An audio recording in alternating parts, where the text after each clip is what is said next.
I have different headphones on. It feels weird. So. Do I sound better? No. Hello. How are you? Stop.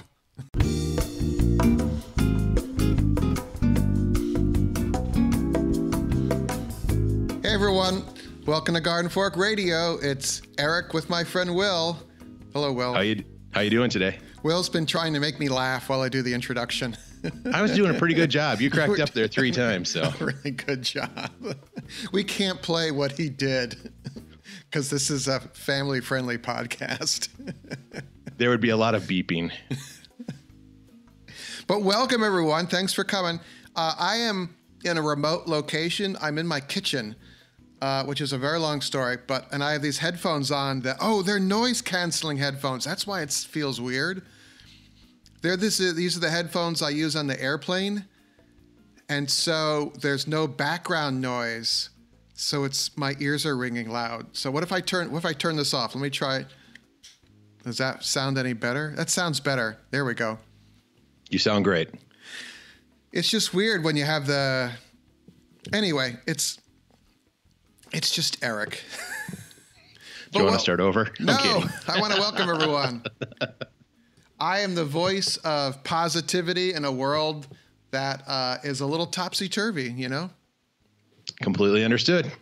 But I tried to get everyone to meditate the other day. I tried to get Rick to meditate at the opening of the show, and I'm going to work on that. We're going to do another meditation try in the show here, and I'm sorry if you think Eric's a broken record talking about meditation, but I think it's something everyone should at least try. So my only comment is, since a lot of people listen to the podcast in the car and they're usually driving, probably step 1 should not be close your eyes and take a deep breath. Well, if there's a unkind person bothering you on the highway, just first let them go away. And then while you're driving and paying attention to the road, just breathe in through your nose and out through your mouth, and do that 5 times. And you'll find that by the 5th breath, you're breathing out deeper and longer, and a lot of that bad energy will be gone. That's a good idea. I like that. Go. Yeah. It helps if you drive a minivan because no one really cares about you in your car. So I don't even know what to talk. I just, in the sense of driving in the city right now, at least in Minneapolis, we have a lot of black ice everywhere. So there's a lot of little slips and slides and accidents all over the place. So traffic is backed up everywhere, almost every day for some reason. And there's a lot of angry people. So I hope more people take the breaths and take it easy, because there's many of times I've got the kids in the car and someone's yelling profanities out their window towards me. Oops. Well, I wanted to follow up with your whole experience at the Super Bowl, because you were sharing a lot of fun photos and texts and stuff, and it was kind of vicariously very interesting. You being a pyrotechnician at the Super Bowl. So, what were some of the highlights there? I would have to say it wasn't just a one-day thing. That was the one thing that was kind of crazy for me, is the Friday before the Super Bowl, not like the Friday, but a week before Friday is when everything really started, and they have an opening event with the press, and then there's different events every evening and different mini concerts and stuff like that. For a city that's hosting it, it was actually really interesting to see what the dynamic of I don't want to say the 9 days of the Super Bowl, but really it's a 9-day thing. And the Super Bowl itself, the game, is actually the last piece of it. So there's all these things along the way and all these different events and different spaces and buildings and experiences. And if you're into football, if you're not into football, they had something for everybody. And it was an awesome experience to be part of that and to see how that machine runs. That was the biggest piece. Is not only could I go experience the things, but I also got to see the behind the scenes of all of it, which is to see one of the largest productions in the world and how it works behind the scenes was completely amazing. Yeah, I used to work on a lot of productions like that, where we're just the man behind the curtain part was pretty wow. I got hired a lot because I knew how to drive a truck and I wasn't afraid to drive in New York City. So I would just, when I first started living in New York, I was a gopher, I was a production assistant, and I'd drive anywhere, and they're like, Eric will do it, So I got to see a lot of very interesting places. Well, not only that, but you also get to see different ways people work in the industry. I mean, there was there was thousands and thousands. I think they had, I said 11,000 volunteers the day of just working on that one event, either doing security stuff or just even someone as simple as standing on the corner directing you going, nope, go down a block and take a right. And, all these people are kind of new to the city or experiencing an event like this. And to have that many people helping out throughout the whole thing, it was just something to see. And then the other item was everyone there who was on the production side of it is kind of the best of the best, the people who are really good at their jobs, the best laser guy. Like I got to talk to the guy who did the laser light thing for Justin Timberlake, I think it was, who came out in the beginning and stuff like that. If you ever take a look at the video online, that just to hear how they did that and to learn, I mean, it was only maybe a 45-second or 30-second shot on the television, but the number of people that went into doing that 30 seconds was just mind blowing. Yeah. So, did you actually get to watch the game, or were you working? We did get to watch the game. We had different phases. A lot of the stuff that we were involved with, it actually led up to the day of the Super Bowl. So different events and concerts and things like that. For the game itself, they kind of break it up into multiple different organizations, all do their different parts. Our piece was mostly towards the end of the game and the trophy ceremony piece, and then a little bit at the beginning of the game. In the middle of the game, there wasn't really anything. And then the halftime show was its own encapsulated piece that we were, got to actually, it was interesting to watch the whole thing go together, but I got to watch the game and it was actually a pretty decent game. Yeah. I wasn't going to watch it. And then at the end, I was like, well, I'll just turn it on and see what's going on. And, it was a good ending to a good game. Let's just put it that way. I will say, and I think I posted this in the Garden Fork discussion group, but one of the things that I got to experience was the two sides of the halftime show, which sounds kind of odd to say it that way, but I set up the phone. Actually, John, who worked with me, set up his phone to take time-lapse photos of the halftime show as from the moment they said, okay, it's the end of the second quarter and they pick up the ball to the point of when they put the ball back down again and start the game again. What happens in that, 20 to 25 minute period? So we set up a time lapse and literally watching all these set pieces all come out and get set up, and then how they moved all the equipment around and how everything came apart and then came off the field 25 minutes later, and what it looked like for all the fans and the great experience they had here. And then I went home and I went online and, Pepsi or whoever it was had the video of the halftime show, and I got to experience on what people saw on the TV. And it was interesting to see both sides of it, is what it looked like in person and how it all made it happen. And then what you actually see, the end result that comes out the other end at on the television, was amazing to see how it all worked and to see how the whole thing was in a big picture. Yeah. Yeah, I don't really know how to add to that because it's quite a thing to be there and you're running around moving this here and moving that there. And they were so organized. There was a lot of practice. I think we started doing stuff with the halftime stuff. They started weeks before, but actually in the stadium, I believe it was like on Thursday, they started doing trial runs and practices and things like that. And they had it dialed in. And, this company, this is what they do. They produce the halftime show for the Super Bowl. So it's, of course, their best people out there doing it. But watching these giant rigs and lights and equipment, stuff that, I get the benefit of seeing concerts get set up and deal with, tours that come through where it's Luke Bryant or it's Motley Crue or it's whoever, comes, through and does a tour. It takes an entire day to set all that stuff up, hang all the lights and hang all the rigs and move all the stuff out and set up the stage. And then the concert happens and they take it down. For the Super Bowl, literally there is nothing on the field. There's nothing prepped. There's this hallway and then this back area underneath the stadium and into the parking garage. All of this stuff on wheels, and all of it has a number and a code and a thing. And that A1 connects to A2, and then you go back and get your next piece or whatever it is. And they literally move an entire stage set, lights, equipment, plug it all in, get it all set and good to go. I think it took them maybe 6 minutes.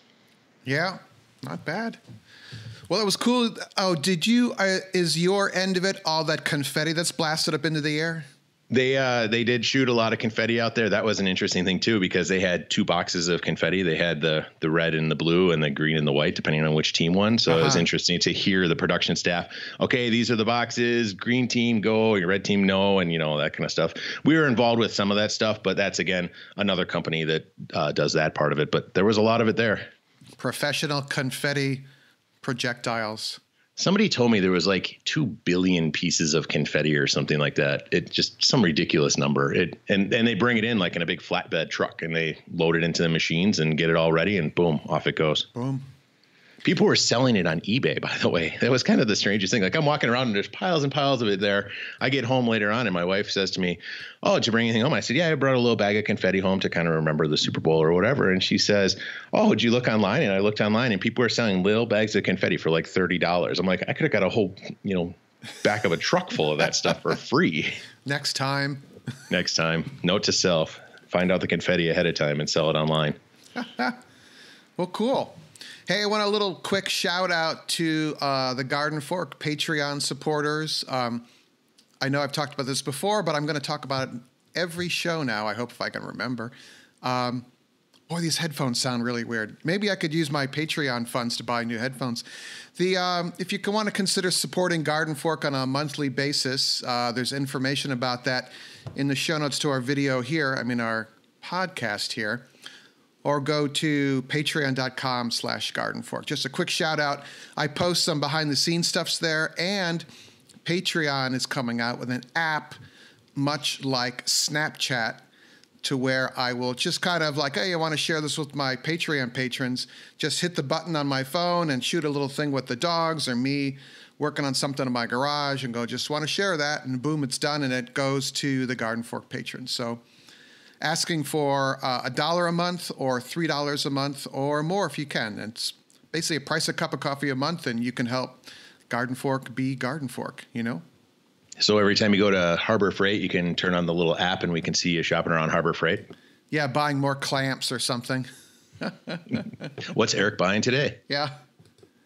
And I got a Troy-built snowblower showed up in my garage the other day. You sent over a text and a picture of that, and that's a good looking machine right there. Yeah, it's always interesting when the trucking company comes up my road because it's a full size semi truck, and I always tell them, you really can't turn around, Yeah, you have to back up a quarter mile or a mile to get out of there. No, after me, you kind of go into these woods with real narrow, curvy. They're paved roads, but they're narrow and curvy.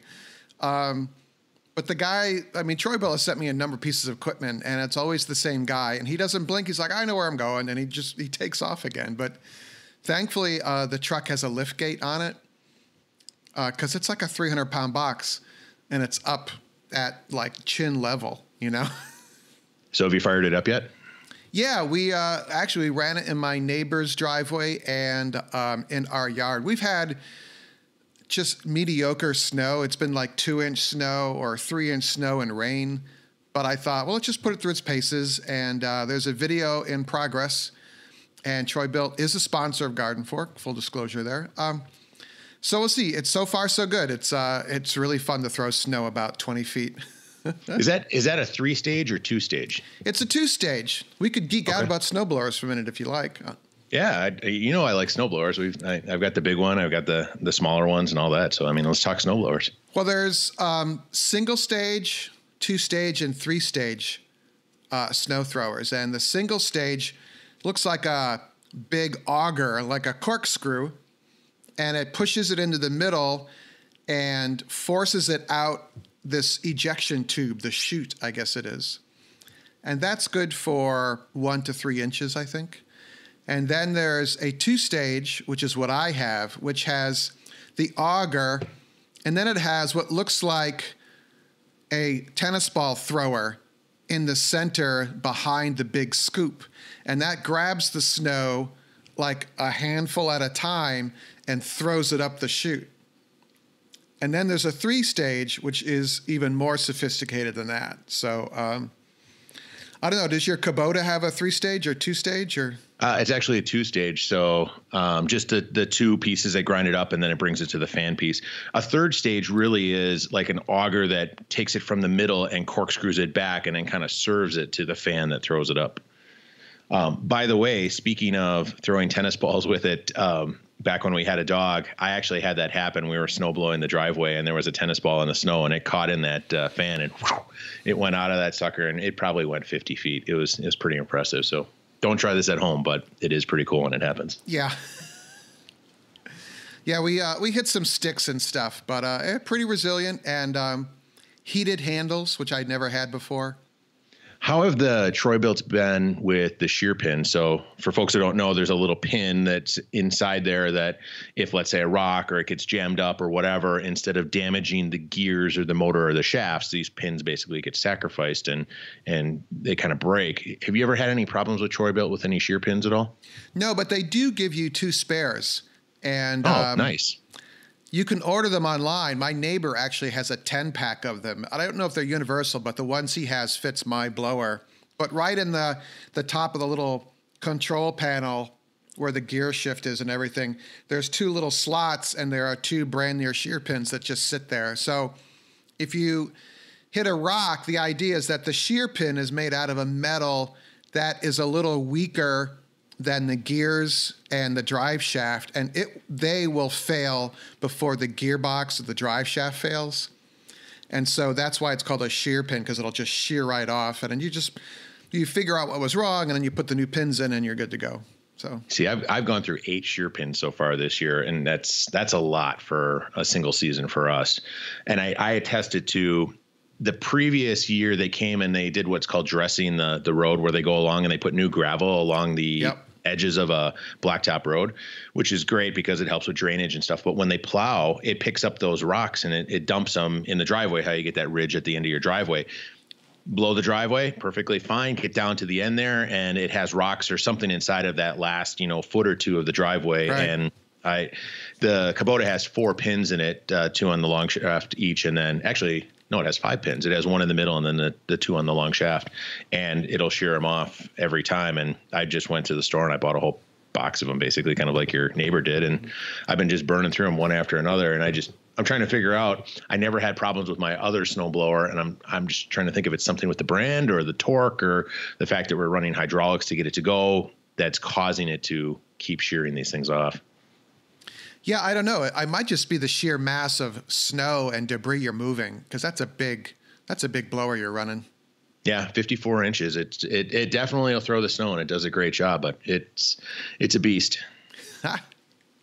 Hey, I've been reluctant. I'm not reluctant. I haven't done this in a while, but we actually have a new customer review on the iTunes store for our podcast.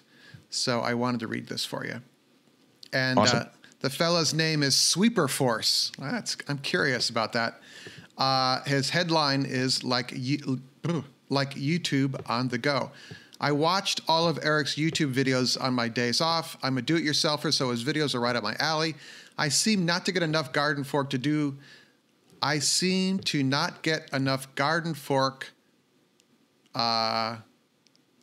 videos. Oh, I'm sorry. I seem to not get enough garden fork videos, so these podcasts are great. I listen on my way to work. Keep up the great work, Eric. And that is from Sweeper Force. Sorry, I mangled that. So. Oh, are you there, Will? Yep, I'm here. Oh. I don't know what happened there. All of a sudden, you kind of dropped out. I heard you reading the review, and then there was nothing. It was just technology. So. It's one of those days. I'm just happy it all works. So it is pretty amazing if you think about all the things that we have and what they do. You're sitting on the subway and all of a sudden your phone buzzes, you look and there's a video of somebody in Sweden doing something or whatever. And like you get to experience it at the same time. I mean, that's unheard of 20 years ago. Yeah. So speaking of 20 years ago, I have single pane windows in my house upstate. They are from 1949, and they have what are called triple track storm windows over the top of them on the outside. And for a while, I've been thinking about putting new triple track windows on the outside, new storm windows, because on this old house, the website, they said that would do a lot to help insulate the window. And then I realized the other day that the window manufacturers make a slide-in wood double-paned replacement window for your house. I mean, it depends on the size. If you have an oddball size, they might not make it. But I was considering getting slide-in replacement windows instead of just putting the triple tracks on the outside. And you can slide them in from the inside of your home. You don't have to be up on a ladder dropping them in. The only thing that really, the caveats there is that the window frame has to be square and the window sill can't be rotting. So you might have to do some work to reinforce the sill, but you could slide these puppies in, caulk it up or spray foam it up with your window frames spray foam, put the trim back over it, and it's like golden. Now, your storm window stays on the outside, and this is basically from that point inward. Is that correct? Is that how you're describing it? Right. I would remove the triple tracks because it's a double glazed thermopane insulated window that I would be replacing it with. So you would actually be improving it you'd be making it a lot better. Is that a phrase? And these are all just wood, because I've seen similar slide-ins that were vinyl and they were white and there was really one option. Now you can stain it, you could paint it, you could do anything basically. Because I know they have vinyl versions of these, but they have wood ones now also. Yeah, they have wood ones. I saw them on the Lowe's site and also on one of the window company's sites. Anderson Windows has them, and Pella has them. So if anyone has any experience with that, I would love to hear from you. It's radio@gardenfork.tv. All right. I always find it interesting how much difference new windows make in a home, even for just looking out the window and the amount of glass versus wood. Like windows nowadays that you tend to buy have a smaller framer on the outside of it, so you actually get more glass area. And by just changing out a window, the amount of light that you get and the way it looks, and then the fact that you don't have the drafts and your R value goes up and all the other, benefits of it, it's amazing what new windows will do inside of a house. I just put out a video about insulating the back door of our Brooklyn apartment, and just a little bit of spray foam, just pulling off the trim and doing a little spray foam and caulking, how I've made the kitchen a lot warmer just by stopping up some simple air gaps with spray foam. And it took maybe an hour. I mean, it took longer because I shot a video about it, but pretty straightforward there. One fella was like, well, why don't you replace the door with an insulated slab door? And I'm like, because I like sunlight, Yeah, and if you get one with glass in it, sometimes you have to buy that custom, and then it takes twice as long, and it's usually 3 times the price. That's the one challenge about glass and indoors and stuff, is you end up spending way more than you need to. I mean, doors that have glass are probably twice as expensive as a window with glass. Yeah, we'll eventually replace this door with a double glazed thermopane. It's called a French door. It has French. They're called French lights. I don't know. It's the door with a bunch of little rectangular pieces of glass in it. But it's actually an interior door that has been used as an exterior door. And the building we're in was a rental building for years, so they would just do whatever was cheap. So I will say I am happy to see that when you talked about spray foam, you covered the 2 big issues with spray foam. Item number 1, which is using the right foam, not getting like the super expansive stuff that causes high pressure in windows and doors, because that's a huge issue to cause your windows and doors to stick. And then the second one is to wear bad clothes or clothes that can get dirty, because I'll be honest, I've made that mistake. I'm like, I'm just gonna get the spray foam out and do this little bit, and then it ends up on your shirt and it will never come out. I have a shirt right now that still has spray foam in it from probably 4 years ago. Yep. I've just ruined a lot of clothing with that. Yeah, same thing. Because I love spray foam. I'm like, I'll just go do this, and then all of a sudden it's on your sleeve, and you're like, well, there goes that shirt.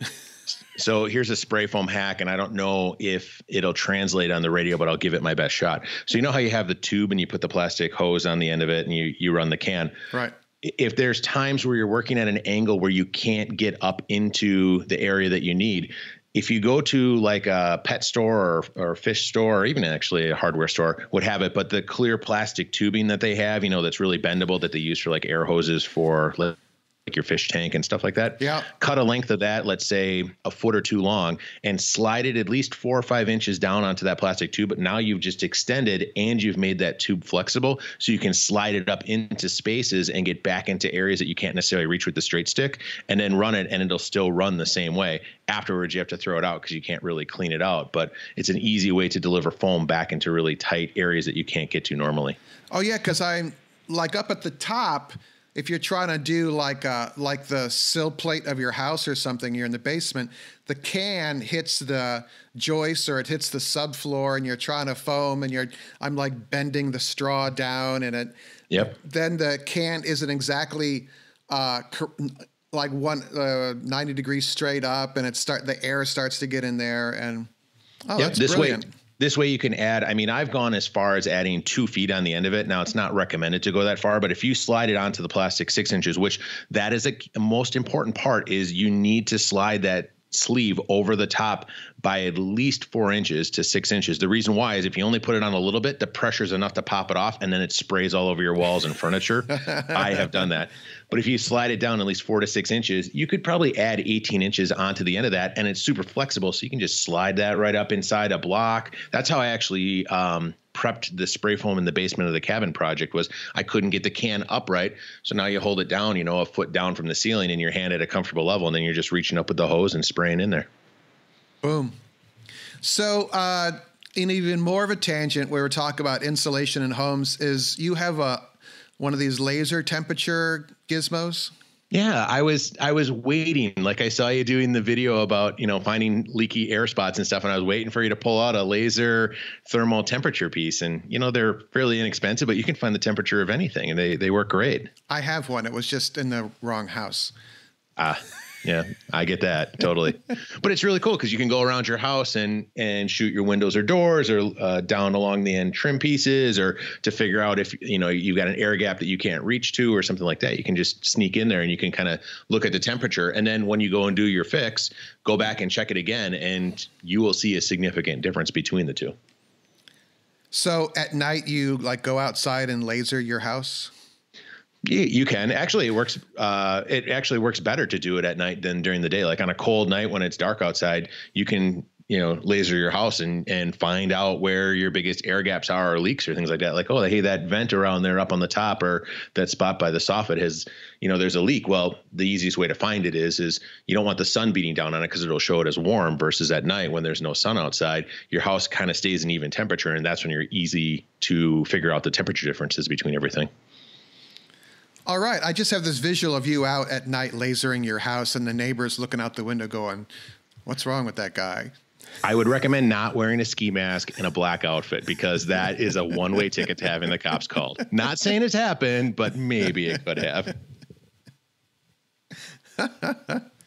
What did we have to eat or drink before this? Because we've been on a roll on the humor today. Yeah. I had decaf coffee. I haven't had any coffee today at all. Actually, I'm not allowed to have coffee, because otherwise you couldn't listen to this at 2x. You talk too fast. Yeah. Hey, I got a fun viewer mail here. It's from Daniel. He says, "Hey, Eric, I love your radio show, and I watch your YouTube videos in batches when I head over to YouTube on occasion." That's actually how a lot of people watch the show. If you haven't heard of the show, I'd recommend taking a watch of it. It's Alive with Brad, and it's on the Bon Appetit YouTube channel. It's about fermented foods and other things that are alive, like oysters. I find it very entertaining and watch it about as regularly as I watch Garden Fork. Keep up their great work, and thanks again, Daniel. So I went over to the Bon Appetit YouTube channel, and there's the Alive with Brad is actually a occasional piece that they do on the Bon Appetit YouTube channel, but it seems to be the most popular. And he's like a Garden Fork bro dude, who I think is like the kitchen manager at Bon Appetit, which is in the World Trade Center, which is like, pretty ooh la la kitchen. But he's like a real down-to-earth guy, and he's making kombucha and beer and fermented stuff like that. So it was kind of fun to watch. He was making kombucha, and, he's got 500,000 views on this one video. And I'm like, what am I doing wrong? Yeah, I scratch my head some days on some of that stuff and go, what's the difference? Like, you look at one person made pot roast and somebody else made pot roast, and it's like, why does this one have 500,000 views and this one has 5,000 views? Like, what made the one look different than the other? But it's good information either way. My question about his kitchen is, does he have a flamethrower, and has he used it? They've got those dinky little ones. Those little, it's about 6 inches long and has a little silver top, and it goes, barely goes on. And so they can make their lemon meringue pie or something like that, Somebody got me one of those at one point in time for, like you could use that to light pyro. And I used it for about one day outside and I ended up wrecking it and went back to the big blowtorch. You just use like a MAP gas propane torch? It depends on what I'm doing. Like if I'm doing something private at the house and it's for the family and I'm just doing some little sparkler things or things like that, yeah, I'll use that. If we're shooting professionally, of course, everything's electronic. So you just push a button and boop, off it goes instantaneously. It's amazing how fast it goes too. Like you look at the button and you just push down and it's already in the air. It's amazing. What fun. Well, that was cool of Daniel to say that. So it's called Alive with Brad, and it's at the Bon Appetit YouTube channel. I'll link to it there in the show notes. So neat. Cool. Have you been over to the Garden Fork Amazon shop lately? I have, actually. That's where I looked to see if you had the laser thermometer on there to say, hey, you should put one of these in there, but you already had one in there. So, and yours looked a lot nicer than the one I was looking at. And we'll link to it in the show notes here, but it's amazon.com/shop/Garden Fork. But yeah, and they go on sale. I think I got it when they had one of those super sales on. I actually got one that reads a higher temperature. The inexpensive ones will read up to, I think, 400 or 500 degrees. But with the pizza oven, the do-it-yourself portable fall-apart pizza oven, I wanted to see, what are the temperatures? And of course, I thought they were 900 degrees, and they're not. But I got the one that can go a slightly higher range. So if you're thinking about using it for like a bread oven or something, you might want to consider the higher range one. On your pizza oven, do you ever use that in the winter, or is that only kind of dig it out in the summer type? I use it in the fall. It's usually too cold to build it in the winter.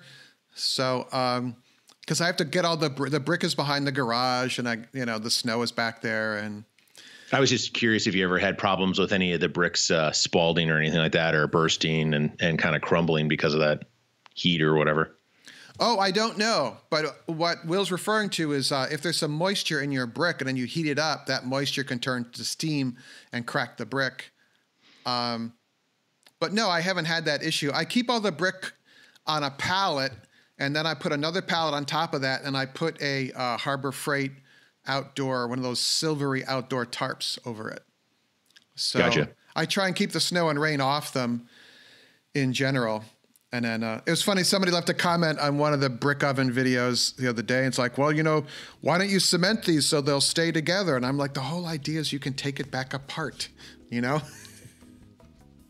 Exactly. The thing I was thinking about in the wintertime is would it hold temperature because of the, it's cold outside? Or the other issue is would you have an issue with it being cold on the bricks on one side and hot on the other? Oh, I don't know. Maybe you should build one and we'll see, Will. There you heard it, honey. My wife is listening right now. Eric said I should build a brick oven. I'm kidding. I'm getting leered at right now. She's just staring at me. All right. Well, it's time to go then.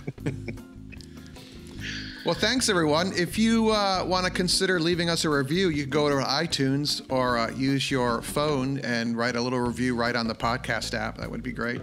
And always radio@gardenfork.tv. If you know anything about replacement windows, I'd love to hear from you. And then be sure to check out Will's YouTube channel, The Weekend Homestead. Anything else? I think that's it. If I don't talk to you before the weekend, have a good weekend, buddy. All right, you as well, my friend. Thank you, everybody. Garden Fork's theme music is used under license from uniquetracks.com.